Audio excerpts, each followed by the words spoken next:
Hello students, so today we are going to discuss the ethers part and we are starting the ether part। तो ये जो alcohol phenol and ether वाला chapter है तो हम उसके लास्ट वाले पार्ट में आ चुके हैं जो कि है ईथर्स के बारे में। देखो ईथर्स क्या होते हैं, ईथर्स दो तरह के होते हैं, पहले भी हम डिस्कस कर चुके हैं। ईथर्स होता है आइदर द सिमेट्रिकल ईथर्स या फिर वो सिमेट्रिकल ईथर हो गए या फिर क्या होते हैं या फिर होते हैं अनसिमेट्रिकल ओके अनसिमेट्रिकल ईथर्स। देखो सिमेट्रिकल एंड अनसिमेट्रिकल में क्या फ़र्क है, बेसिक फॉर्मूला जो होता है इसका वो होता है ROR, मतलब यहाँ पर भी अल्काइल होता है यहाँ पर भी अल्काइल होता है। असिमेट्रिकल का मतलब है कि ऑक्सीजन के दोनों साइड आपका सेम ग्रुप लगा होगा, जैसे CH3 लगा होगा, इथाइल लगा होगा। अगर आपका ऑक्सीजन के दोनों साइड डिफरेंट ग्रुप्स लगे हैं उन्हें कहा जाता है अनसिमेट्रिकल ईथर्स। नाउ ईथर्स को स्टार्ट हम कहाँ से करते हैं, by the preparation of ethers, कि ईथर की प्रिपरेशन क्या है। अब इसके बाद जो ये चैप्टर है इसके 5-6 जो इसकी वीडियो लेक्चर्स आएगी, बाकी ये ख़त्म हो चुका है ये वाला chapter. Now preparation of ether, मतलब ईथर को कैसे बनाया जाए। तो फर्स्ट जो मेथड आता है इसका वो है bye dehydration of alcohol. Okay, dehydration का मतलब क्या होता है कि यहाँ से हमने वाटर को रिमूव करना है। रिमूवल ऑफ, डिहाइड्रेशन का मतलब रिमूवल ऑफ H2O, मतलब वाटर का रिमूवल। अब देखो कहीं ना कहीं आपने याद होगा, आपने डिहाइड्रेशन ऑफ अल्कोहल भी पढ़ा होगा, पर उससे आपको कोई और प्रोडक्ट मिलता है, वो भी हम डिस्कस करते हैं। देखो alcohols undergo dehydration in the presence of protic acid. Protic acid क्या होती है, जो आपको प्रोटॉन दे, मतलब H पॉजिटिव जो सॉल्यूशन में दे, वो कौन सी होती है, H2SO4 होगी या फिर H3PO4 होगी। इन दोनों में से कोई भी अगर एसिड की प्रेजेंस है आपकी तो वो क्या होती है, अल्कोहल की डिहाइड्रेशन देती है। बट अगर आपने अच्छे से अभी तक लेक्चर्स को पढ़ रहे हो तो आपको एक चीज़ समझ आ जाएगी कि डिहाइड्रेशन ऑफ अल्कोहल तो हमने पहले भी तो पढ़ा था, डिहाइड्रेशन ऑफ अल्कोहल पहले पढ़ा था। तो हम यहाँ पर चलो उसका एग्जांपल लिखते हैं। This is the meth eth, this is your ethanol. हमने ये इथेनॉल ले लिया एंड यहाँ पर हमने ये दो तरह से रिएक्शन बताई, क्योंकि यहाँ दो टाइप की रिएक्शन हमने देखनी है। देखो पहले हम अभी तक पढ़ चुके हैं कि अगर यही सिनेरियो हो कि कोई प्रोटिक एसिड है लाइक H2SO4 और अगर हमने उससे हीट करा 443 केल्विन पर, तो यहाँ पर हम बोल रहे थे जो डिहाइड्रेशन ऑफ अल्कोहल होगी, यस यहाँ पे इसकी डिहाइड्रेशन ऑफ अल्कोहल तो होगी। डिहाइड्रेशन कैसे हुआ कि यहाँ से आपका OH निकल गया और बिल्कुल दूसरे वाले कार्बन से आपका क्या निकल गया, आपका हाइड्रोजन निकल गया, मतलब वाटर का यहाँ पे लॉस हो जाएगा। जब ऐसी बात होती है तो आपने पहले करा था कि इससे एल्कीन भी बनती थी, अब हम बोल रहे हैं यहाँ पे ईथर भी बनता है। तो देखो सिर्फ और सिर्फ इतना छोटा सा डिफरेंस है दोनों प्रोडक्ट बनने में कि अगर आप टेम्परेचर 443 केल्विन लोगे तो आपके पास एल्कीन बनेगी, और अगर आप सेम कंडीशन रखते हो H2SO4 की बट आप टेम्परेचर 443 के बजाय आप 413 केल्विन करते हो, ओके 413 केल्विन करते हो, तो डिफरेंट प्रोडक्ट मिलेगा। यानी कि जो टेम्परेचर है, टेम्परेचर का यहाँ पे डिहाइड्रेशन में बहुत रोल है। अगर 443 अगर आपका केल्विन टेम्परेचर हुआ और आपकी अल्कोहल सामने आपको दिख रही है तो आप उस केस में क्या बनाओगे, आप बनाओगे एल्कीन। और एल्कीन कौन सी होगी, वाटर का OH यहाँ से ले जाओ, H यहाँ पर ले जाओ और उस कार्बन एंड दूसरे कार्बन के बीच में डबल बॉन्ड बना दो, और ये क्या बनेगी आपकी double bond, this is your ethene. तो ये आपके पास बनी एल्कीन जब 443 केल्विन होता है। अब देखो 413 केल्विन अगर थोड़ा सा टेम्परेचर डिफरेंस है, यानी कि ये कौन सा है, लो टेम्परेचर 413 केल्विन अगर आ जाए तो यहाँ पे एल्कीन नहीं बनती, यहाँ पे आपकी क्या बनती है, यहाँ पे आपकी बनती है ईथर। और ईथर कौन सी होगी, सिमेट्रिकल ईथर बनेगी, क्योंकि यहाँ पे अल्कोहल कौन सा है, एक ही टाइप का अल्कोहल है। तो यहाँ पे ऐसे भी लिख सकते हैं इस केस में कि ऐसा सपोज करो कि 2 मोल ऑफ यहाँ पे अल्कोहल थे, तो यहाँ पर क्या बना, यहाँ पर इसी की ईथर कैसे बनेगी, यहाँ पे मीथ ईथ इथाइल अल्कोहल था, तो ऑक्सीजन के इधर उधर क्या लगेगी, आपकी इथाइल लगेगी, यानी कि इस तरह से CH2CH3 एंड योर CH2CH3, तो आपके पास ये बन जाएगा। ओके, तो ये आपके पास क्या होगी, डाई इथाइल ईथर, क्योंकि 2 इथाइल है और ईथर है। योर ईथर इस केस में बनती है ईथर और दूसरे केस में आपकी क्या बनती है एल्कीन। तो देखो सिर्फ टेम्परेचर का डिफरेंस है, इसलिए यहाँ से क्वेश्चन आ जाता है कि टेम्परेचर का जस्ट डिफरेंस देंगे आपको और प्रोडक्ट पूछ लेंगे। अब देखो एक और चीज़ इसमें इंपॉर्टेंट है कि आपकी हमेशा जब भी आप चलो ईथर बना रहे हो तो ईथर हमेशा कौन सी बनती है, सिमेट्रिकल ईथर्स बनती है। सिमेट्रिकल ईथर्स मतलब ऑक्सीजन के इधर और उधर सेम ग्रुप होना चाहिए। अगर कभी आपको लग रहा है अगर आपको अनसिमेट्रिकल ईथर बनानी है, मान लो यहाँ पे CH3 CH2 लगाना है, यहाँ पे ओनली CH3 लगाना है, तो इस प्रोसेस से वो चीज़ नहीं बनती। ओके, तो देखो डिहाइड्रेशन ऑफ अल्कोहल एट, अगर आपकी 443 केल्विन होगा, 443 केल्विन एंड प्रोटिक एसिड के साथ एल्कीन बनेगा एंड आपका 413 केल्विन 413 केल्विन पे आपका क्या मिलेगा, आपको ईथर्स मिलेगा। दोनों में यही डिफरेंस है। अब एक और चीज़ ये आती है कि अब देखो ये तो हम पढ़ चुके हैं, अब हम बात करते हैं ये वाली रिएक्शन की। ओके, फॉर्मेशन ऑफ जो ईथर है takes place by SN2 mechanism. जो इसकी मैकेनिज्म है वो कैसे जाती है, वो वाई SN2 पाथवे जाती है, मतलब बायोमोलिक्यूलर न्यूक्लियोफिलिक सब्सटीट्यूशन से जाती है। SN2 में मेन चीज़ क्या, देखो जैसे SN1 में stability of carbocation main factor होता था, याद होगा आपको। SN2 में मेन फैक्टर क्या होता था, स्टेरिक हिंड्रेंस, लो स्टेरिक हिंड्रेंस। SN2 के लिए आपको लो स्टेरिक हिंड्रेंस होनी चाहिए।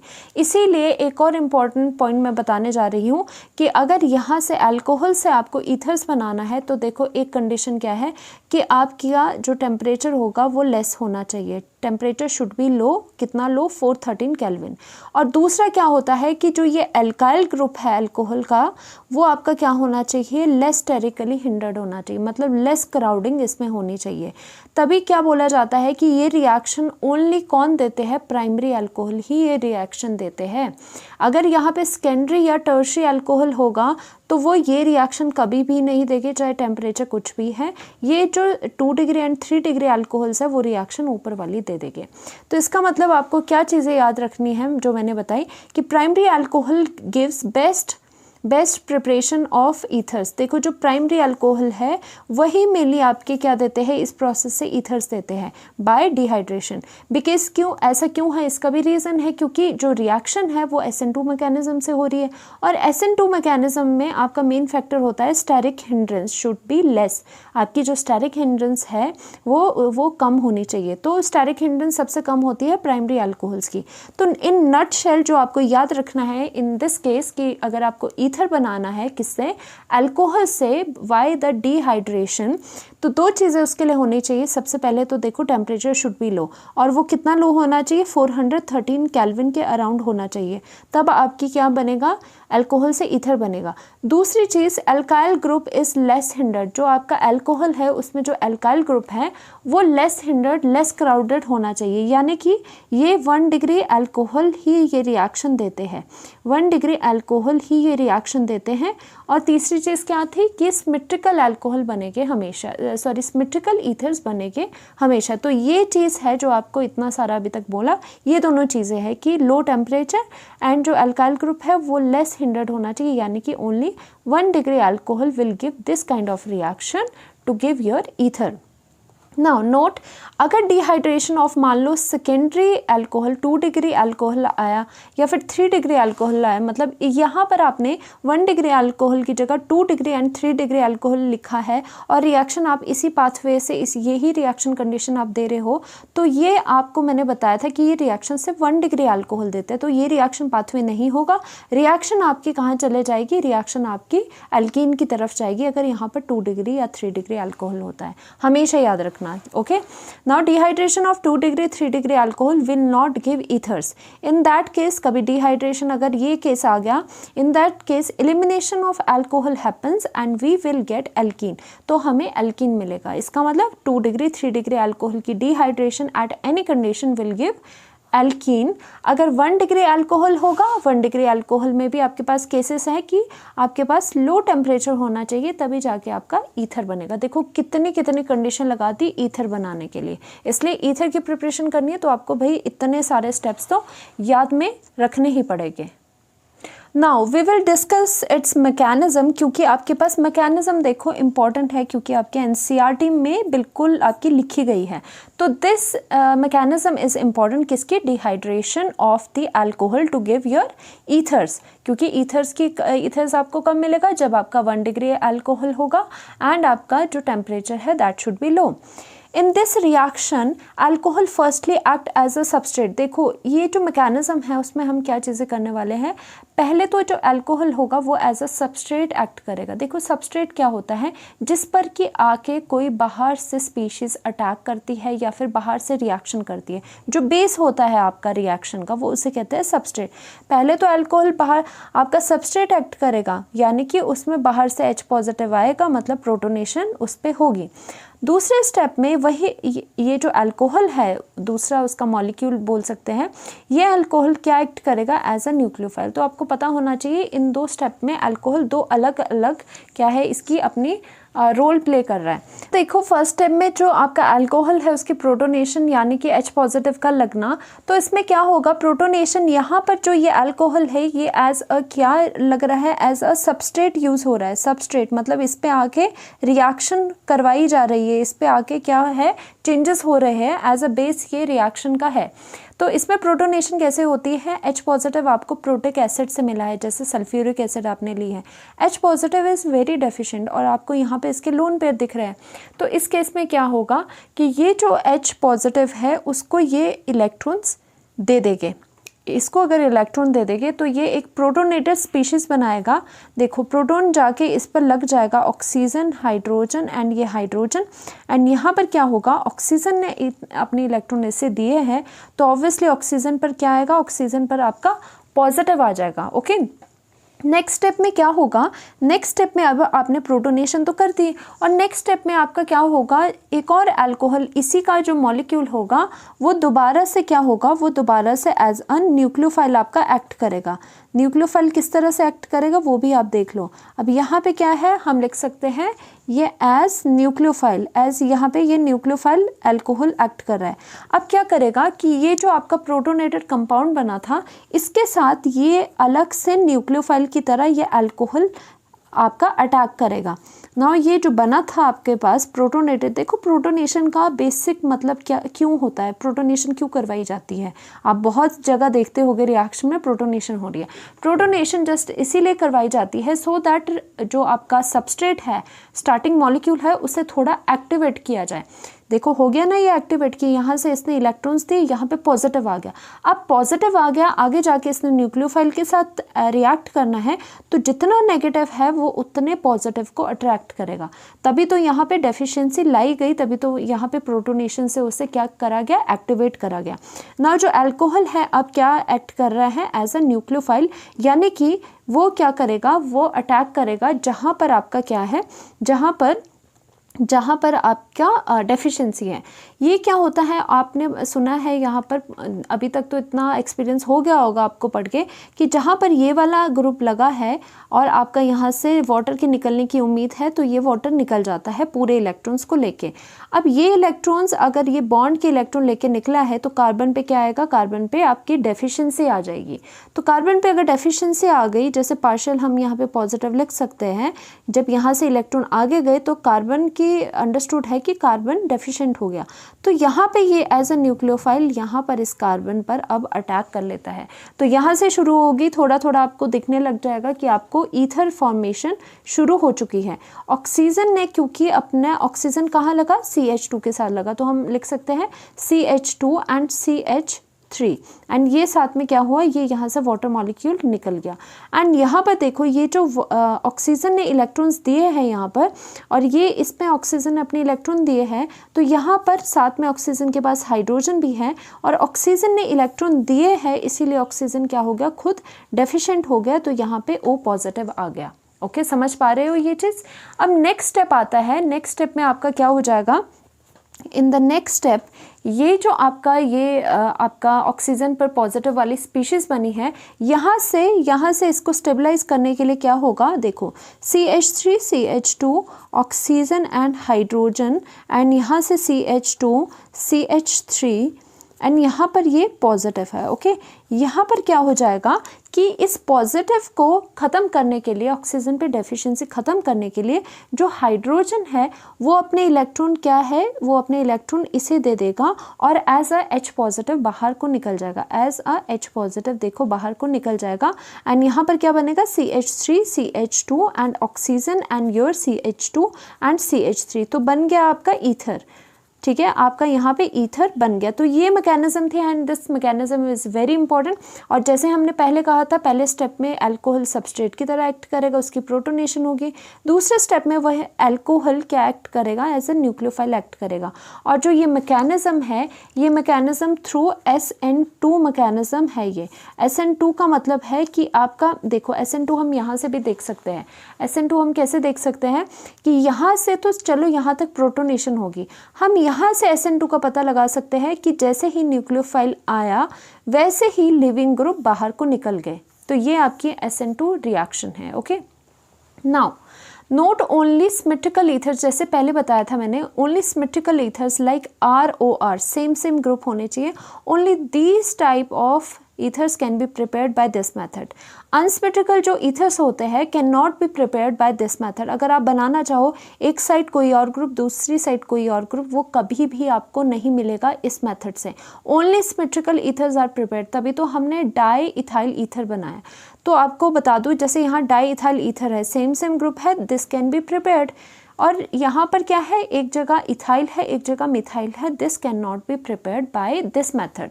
देखो इस पे एक क्वेश्चन भी है जो आपका NCERT में भी है। NCERT में एक स्टेटमेंट जैसी है आपको थ्योरी में लिखी हुई, तो मैंने उसका पूरा सॉल्यूशन लिख लिया आपके लिए कि why dehydration method is not applicable for the preparation of ethyl methyl ether. जो आपका डिहाइड्रेशन ऑफ अल्कोहल वाला है उससे आपका इथाइल मिथाइल ईथर क्यों नहीं बन सकता। Now what is the ethyl methyl ether. Ethyl का मतलब है ये वाला ग्रुप एंड मिथाइल का मतलब है ये वाला ग्रुप एंड ईथर है। ये आपका क्यों नहीं बन सकता, तो हम लिखेंगे अनसिमेट्रिकल अल्कोहल्स, क्योंकि ये क्या है, it is one of the unsymmetrical alcohol. और हमने पढ़ा है by this method, by the dehydration of, अगर अल्कोहल करोगे और आपको ईथर लेना है तो आपको कभी भी अनसिमेट्रिकल ईथर नहीं मिलेगा, ऑलवेज आपको सिमेट्रिकल ईथर्स मिलती है। तो सबसे पहली बात, ये अनसिमेट्रिकल ईथर है that can not be prepared by dehydration method. अब ऐसा क्यों होता है, बल्कि इसका भी आपके पास क्या है, यहाँ पर रीज़न है कि ऐसे क्यों होता है, अनसिमेट्रिकल जो ईथर है वो क्यों नहीं बनते आपके। ऐसा इसलिए होता है बिकॉज टू प्रिपेयर दिस, मतलब ये एक अनसिमेट्रिकल ईथर है। अब इसको बनाने के लिए देखो हमें 2 अल्कोहल्स की ज़रूरत पड़ेगी। अगर इसे बनाना है तो हमें 2 अल्कोहल चाहिए, एक अल्कोहल चाहिए इतने भी, ये जो अल्काइल चेन है इस अल्काइल चेन वाला ईथर मतलब कि मीथ ईथ। इथाइल अल्कोहल चाहिए आपको, ये CH3 CH2OH चाहिए, और दूसरा अल्कोहल चाहिए आपको CH3 वाला, CH3OH मतलब आपका मिथेनॉल चाहिए। मतलब अगर आपको अनसिमेट्रिकल बनानी है तो you will need 2 different kind of alcohol. अभी आपको जब सिमेट्रिकल अल्कोहल बना रहे थे तो ओनली सिमेट्रिकल में क्या फ़ायदा हो जाता है कि आपको सिमेट्रिकल अगर ईथर बनानी है तो आपको एक ही अल्कोहल लेनी पड़ेगी। अब अगर 2 डिफरेंट, अगर सिमेट्रिकल अनसिमेट्रिकल ईथर बनानी है तो आपको 2 डिफरेंट अल्कोहल्स लेने पड़ेंगे। लाइक यहाँ पे हमने क्या लिया है, इथेनॉल ले लिया, यहाँ पे मिथेनॉल ले लिया, चलो ये भी ले लिया, वो भी बात नहीं थी। बट होता क्या है कि आपको पता होगा कि अगर हम इसकी मैकेनिज्म देखें कि फर्स्ट स्टेप में क्या होता है, एक अल्कोहल की प्रोटोनेशन होती है, दूसरे स्टेप में दूसरा अल्कोहल न्यूक्लियोफाइल एक्ट करता है। अब यहाँ पर क्या होगी, यहाँ पे ये समस्या होगी कि हमारे पास तो अल्कोहल 2 डिफरेंट टाइप के हैं। अब किस वाले अल्कोहल में फर्स्ट स्टेप में प्रोटोनेशन करोगे और किस वाले को आप न्यूक्लियोफाइल एक्ट करवाओगे। तो यहाँ पर क्या होता है, इस वजह से यहाँ पर आपको जो रिज़ल्ट मिलता है वहाँ पर आपको एक मिक्सचर मिलता है। ऐसे केस में आपको मिक्सचर ऑफ प्रोडक्ट्स मिलते हैं और आपको 3 तरह के प्रोडक्ट देखने को मिलते हैं। 2 प्रोडक्ट ऐसे होते हैं जिसमें कि सिमेट्रिकल ईथर मिल रहे हैं आपको, और एक प्रोडक्ट ऐसा होता है जिसमें आपका अनसिमेट्रिकल ईथर मिल रहा है।